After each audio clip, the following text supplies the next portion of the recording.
భారత్ దెబ్బకు పాక్ విలవిలా అంటోంది. గత 2 రోజులుగా ఆపరేషన్ సింధూర్ పేరుతో భారత్ ఘన విజయం సాధించిన తర్వాత నిన్న రాత్రి పాక్ కవ్వింపు చర్యలకు భారత్ పాక్ సరిహద్దుల్లో ధీటైన జవాబిస్తుంది.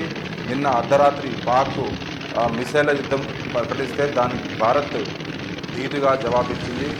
పాకిస్తాన్లోని ప్రధాన నగరాల్లో భారత్ మిసైళ్ల వర్షం చూపించింది. ప్రధాన నగరాల్లో భారీ విధ్వంసం జరిగింది. చాలా నగరాలు పాకిస్తాన్లో డ్యామేజ్ అయ్యాయి. సో ఇప్పుడు చర్చ అంతా భారత్ పాకిస్తాన్ గురించే ప్రపంచవ్యాప్తంగా చర్చ కొనసాగుతుంది. భారత్ వైపు ఏ దేశాలు సపోర్ట్గా ఉన్నాయి, పాకిస్తాన్ వైపు ఏ దేశాలు సపోర్ట్గా ఉన్నాయో మనం మాట్లాడుకుందాం. భారత్ వైపు అయితే ఇప్పటివరకు America, Russia, Israel, France so ఇది బేషరతుగా మద్దతు ఇచ్చాయి భారత్కి. మరోపక్క పాకిస్తాన్కి మాత్రం చైనా, టర్కీ.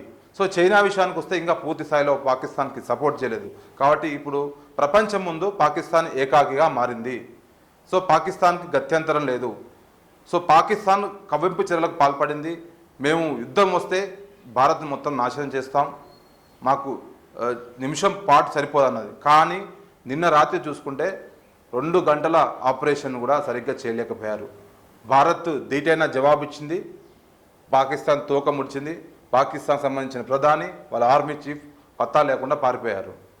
సో ఇది ఒకవేళ పాకిస్తాన్ ఇండియా మధ్య యుద్ధం వస్తే మాత్రం మనకు 4 దేశాల సపోర్ట్ ఫుల్ ఫెజర్గా ఉంది. పాకిస్తాన్కి మాత్రం చైనా మాత్రం అంతంత సపోర్ట్ మాత్రమే ఇస్తుంది.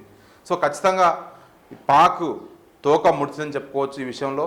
మరి పాక్ ఏ విధంగా ముందుకెళ్తుంది అంటే ఈరోజు రేపు చూసుకుందాం అసలు ఏ విధంగా ముందుకెళ్తుందో. భారత్ అయితే మేము పౌరులను లక్ష్యంగా చేసుకోము, కేవలం వాళ్ళకు సంబంధించిన ఏదైతే ముష్కర్లకు సంబంధించిన వాళ్ళ నివాస స్థలాలు ఉన్నాయో వాళ్ళనే టార్గెట్ చేసాం. కానీ పాకిస్తాన్ కావాలని పౌరులమే టార్గెట్ చేస్తుంది. కాబట్టి పాక్ యుద్ధానికి వస్తే భారత్ కూడా అంతే ధీటుగా సమాధానం ఇస్తామంటూ భారత్ వాయుసేన స్పష్టం చేసింది. సో చూస్తూనే ఉండండి సోషల్ పోస్ట్, లైక్ చేయండి, షేర్ చేయండి.